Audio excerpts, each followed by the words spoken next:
Day 6 of our Gujarat ride. तो अभी time हुआ है सुबह के 6:30 और हम रेडी हो चुके हैं दिल्ली निकलने के लिए।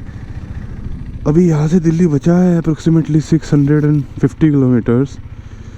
तो अपने को लगने चाहिए 12 से 13 घंटे। गूगल मैप्स के अकॉर्डिंग तो 10 ही घंटे दिखा रहा है, बट ब्रेक्स वगैरह के साथ मैं मान के चल रहा हूँ कि हमको 13 से 14 घंटे लग जाएंगे यहाँ से दिल्ली पहुँचते पहुँचते। तो चलिए यहाँ से निकलते हैं महाकाल का नाम लेके।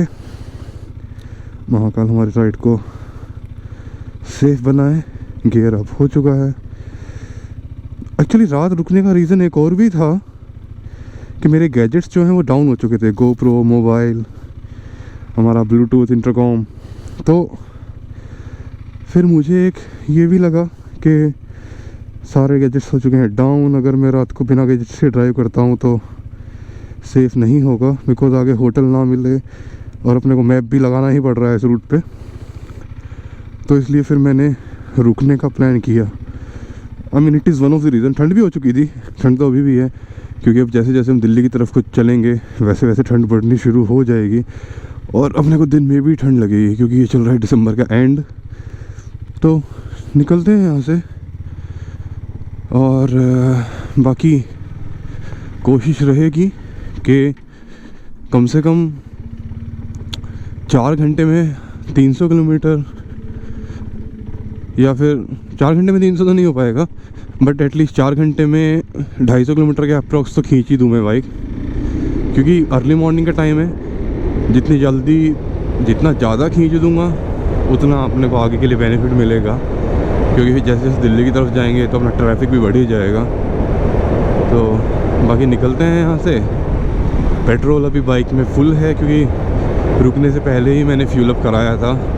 पेट्रोल पंप दिख नहीं रहे थे रास्ते में, तो फॉर अ सेफर साइड में फ्यूल अप करा के चला हूँ वहाँ से।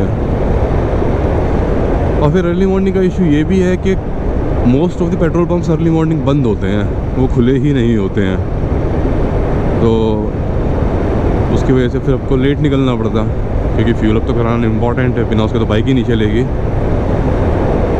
फिर रात रुक ही गया था, तो फिर मैंने बाइक का चेन क्लीन एंड ल्यूब भी कर लिया, क्योंकि आवाज़ आने लगी थी बाइक की चेन से। अब ऑलमोस्ट हमारा 2800 किलोमीटर्स हो चुका है, तो चेन क्लीन एंड ल्यूब तो बनता ही है।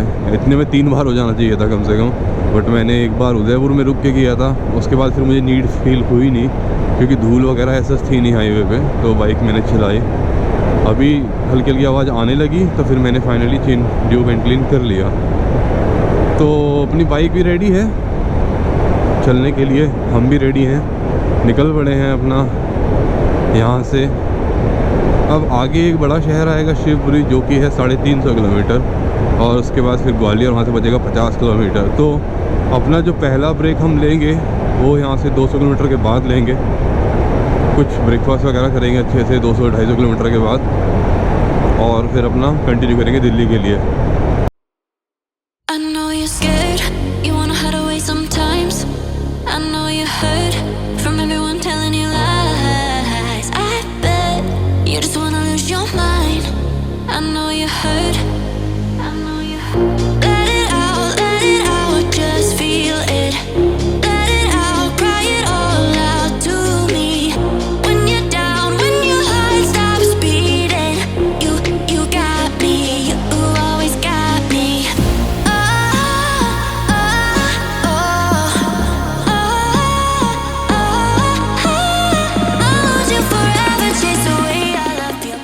अपना बैग लूज़ हो गया और वो साइलेंसर से टच होके पूरा जल चुका है। कवर भी जल चुका है, बैग भी जल चुका है।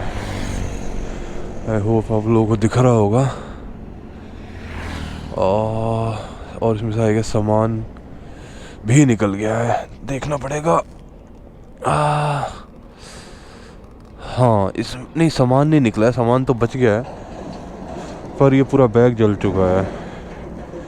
तो अब इसका हम क्या करें यार, ये तो बड़ी दिक्कत हो गई है। इसको तोड़ देते हैं।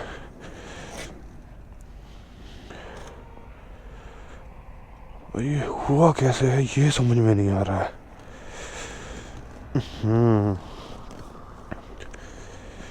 चलिए अब तो हो ही गया है, अब अपने को दिल्ली तो ऐसे ही जाना पड़ेगा, कोई ऑप्शन नहीं है। पीछे एक गाड़ी वाले थे, उन्होंने हॉर्न दे के बताया मुझको कि भैया आपका सामान जो है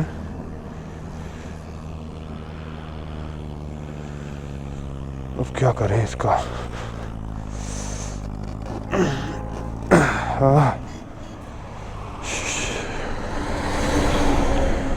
वो तो शुक्र हो उन गाड़ी वाले भैया का जिन्होंने हमको बता दिया कि आपका सामान जो है वो ख़राब हो रहा है। और ये हुआ कैसे है मुझे ये समझ में नहीं आ रहा है, ये टच कैसे हो रहा है। जनरली ये होता नहीं है टच। अभी क्या करेंगे इसका। ये बैग यहाँ से भी फट चुका है।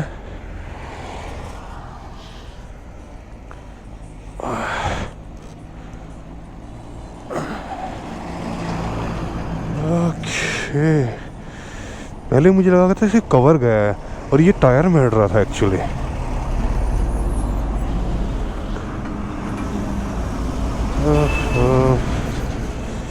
इसको टाइट करने की कोशिश करते हैं पूरे ट्रिप पे।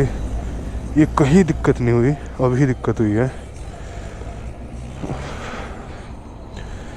चलिए कोई दिक्कत नहीं है, एटलीस्ट शुक्र है कि बहुत ज़्यादा नुकसान नहीं हुआ, सामान नहीं निकला मेरा एटलीस्ट। तो अभी तो इसका जुगाड़ करना पड़ेगा, कुछ इसका जुगाड़ करता हूँ। और दिल्ली तो जाना है ही, ऐसा ही जाना पड़ेगा। बट थोड़ी सी चोट हो गई है, नुकसान हो गया है बैग का। चलिए कोई बात नहीं। इससे अच्छा है कि मैं टेल बैग ले लूँ, वो ज़्यादा सही है एक्चुअली। उठा के रखो सीधा, टैंक पे अड़ने का डर भी नहीं रहता है उस पर ना। ये पूरा प्लास्टिक चल चुका है और बैग ख़त्म हो चुका है। ये तो मुझे इस बैग में तो कोई गुंजाइश लग नहीं रही है कि इस बैग में कोई गुंजाइश है।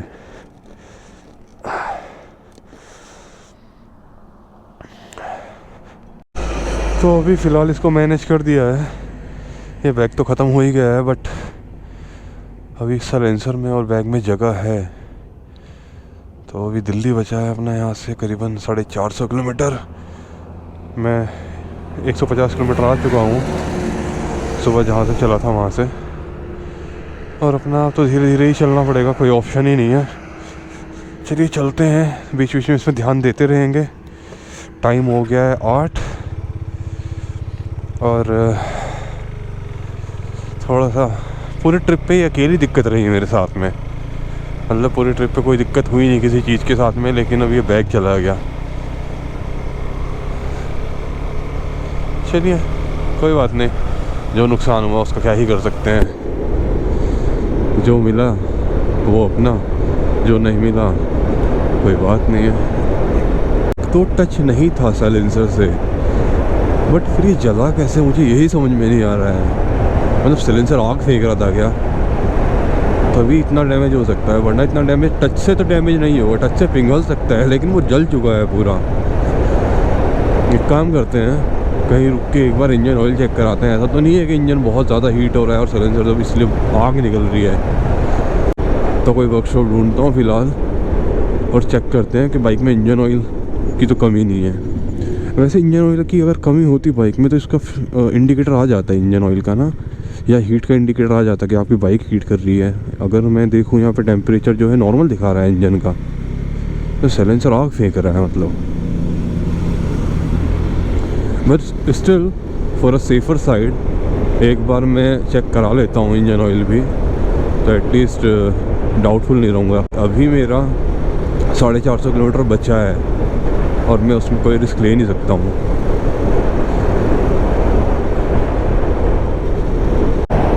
मैं पिछले आधे घंटे से होटल ढूंढने की कोशिश कर रहा हूँ क्योंकि भूख लगी है बहुत तेज़। टाइम हो चुका है 10:30, हम करीबन 250 किलोमीटर आ चुके हैं। आगरा वाले एक्सप्रेसवे पे हूँ और मुझे अभी तक कुछ मिला ही नहीं है कि मैं कहीं रुक के खाना वगैरह खा पाऊँ, ब्रेकफास्ट कर पाऊँ। भूख बहुत तेज़ लगी है।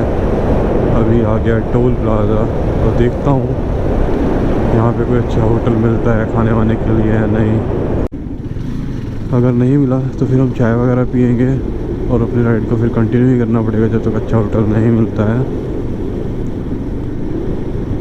मुझे ऐसे ऑप्शंस यहाँ भी नहीं दिख रहे हैं। चलो चाय ही पीते हैं फिर और उसके बाद चलते हैं। फाइनली हमको एक ढाबा मिल गया है। अच्छा, इस रोड में मैंने नोटिस किया कि मैक्सिमम जो ढाबे हैं वो वैसे हैं जैसे जहाँ पे ट्रक वगैरह रुकते हैं, क्योंकि इस रूट पे ट्रक वगैरह का ट्रैफिक काफ़ी ज़्यादा है तो टूरिस्ट इतना नहीं है इस रोड पे। तो सामने हमको सरपंच होटल मिल गया है। चलते हैं सरपंच होटल में, नाश्ता करते हैं, थोड़ी देर आराम करते हैं और उसके बाद फिर अपना निकलेंगे आगरा के लिए।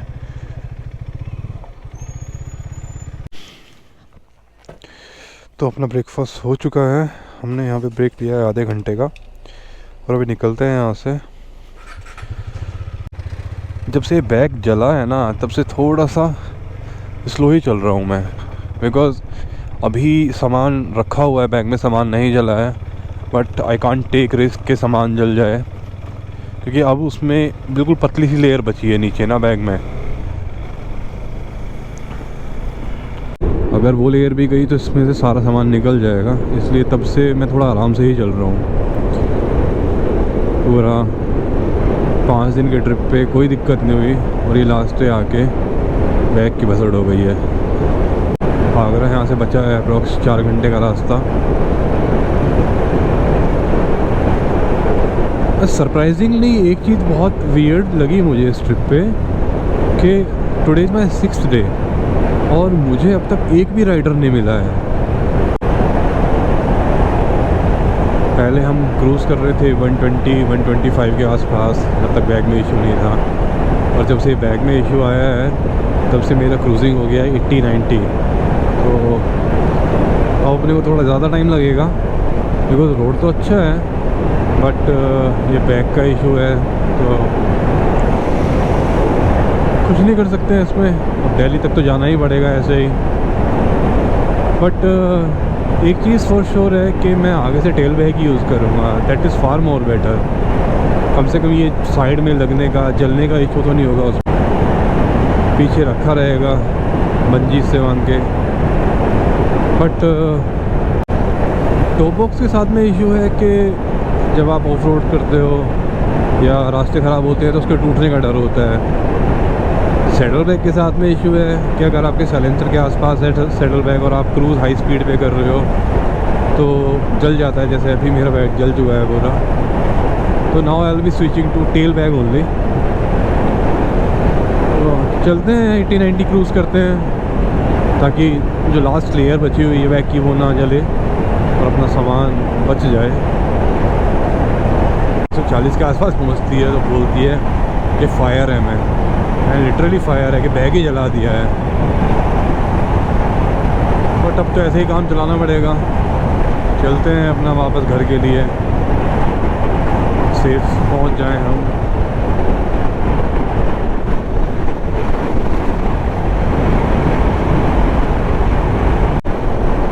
और ये सामने दोनों गाड़ियों में रोड रेस चलता हुआ, ये देखिए एक साइड देने को तैयार नहीं है और एक ओवरटेक करने के लिए ऐसे बेचारा बेचैन हो रखा है कि पता नहीं कहाँ भागना है इस भाई को। दोनों यूपी नंबर की गाड़ियाँ हैं। अरे भाई तुम अपना रोड रेस करते रहना, मुझे निकलने दो, बाकी लोगों को साइड दे दो आपस में, ठुकेंगे पक्का ये।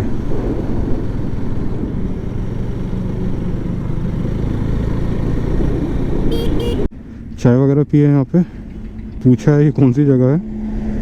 मुझे लगा था हम यूपी में एंटर हो गए हैं, लेकिन जब आप एमपी से निकलते हो तो 20-25 किलोमीटर के लिए आपका राजस्थान का बॉर्डर लगता है। तो ये राजस्थान है। सोचा था मैंने कि यहाँ पे फ्यूल अप कराऊँगा, बट राजस्थान में फ्यूल अप कराने कोई फ़ायदा नहीं है क्योंकि प्राइस सेम ही है ऑलमोस्ट राजस्थान में और एमपी में। तो यहाँ के एक भैया हैं, उन्होंने बताया कि यहाँ से 7 किलोमीटर के बाद यूपी का बॉर्डर लग जाएगा, आप यूपी में पेट्रोल फिल कराइए, क्योंकि 12 रुपये का फ़र्क है यूपी में और एमपी में। तो हम फिल अप जो कराएंगे वो यूपी में एंटर होने के बाद कराएंगे। और इसके अलावा मैंने इनसे रूट पूछा क्योंकि मुझे दो रूट दिखा रहा है ये। एक रूट तो यमुना एक्सप्रेस वे दिखा रहा है और दूसरा रूट है हमारा दिल्ली आगरा जो हाईवे है। तो ये इन्होंने बताया कि इस पर तो आपको ट्रैफिक ऐसा ही मिलेगा। अगर आपको खाली रोड चाहिए तो आपको फिर यमुना एक्सप्रेस वे से जाना पड़ेगा, जिसके लिए आपको टोल लगेगा।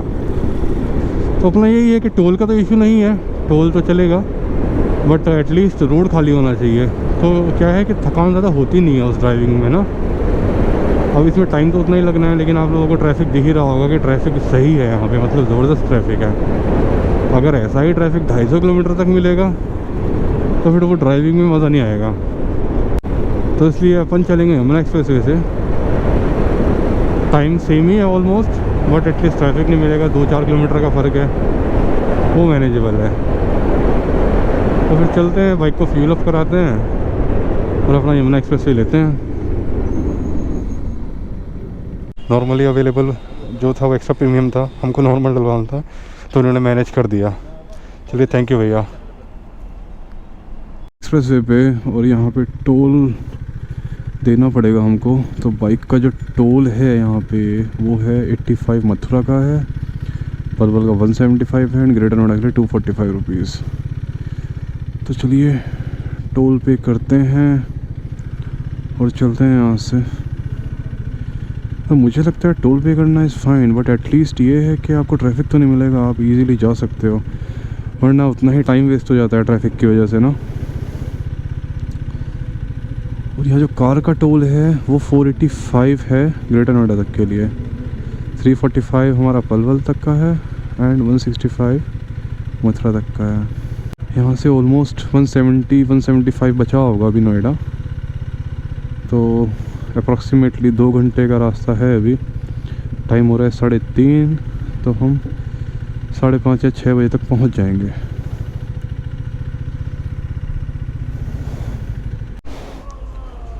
एंड यहाँ पे आपको दोनों फैसिलिटी मिलेंगी, आप ऑनलाइन पे कर सकते हैं, यूपीआई कर सकते हैं।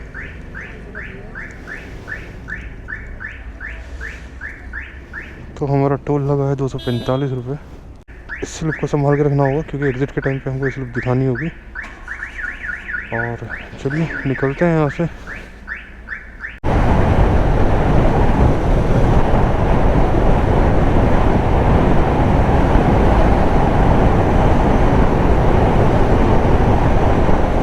हम भी हैं जोश में, बातें कर होश में, यूं न रेस लगा। भाई के पास R15 है और भाई 100 पे तो हम क्रूज़ कर रहे हैं, भाई 120 के आसपास जा रहा है। नाइस भाई नाइस, यही चाहिए ज़िंदगी में। अरे भाई अपने पीछे वाले से तो पूछ ले कि वो ठीक है या नहीं है। एक बात तो है, मतलब राइडर तो राइड कर लेता है, एक्चुअल में होश उठते हैं पिलियन के। एक तो राइडर्स को देख के ना थोड़ा सा लोग जोश में आ जाते हैं भाई R15 को भगाते हुए। हम तो भाई अपना राइडर हैं, 100 पे क्रूज़ करेंगे।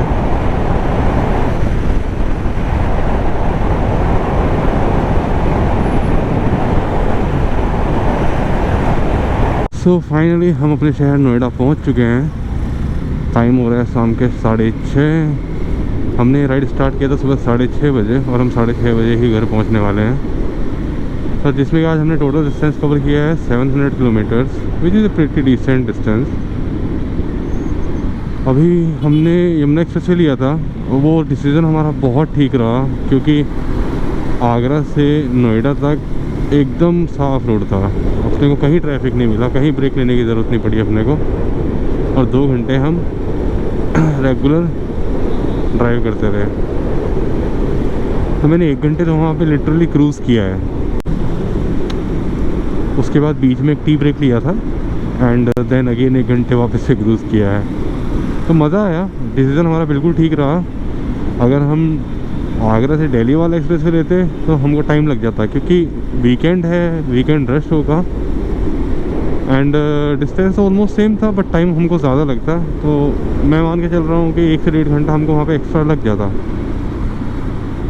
तो अभी हम घर पहुँचने वाले हैं, आज की राइड यहीं कंप्लीट होती है।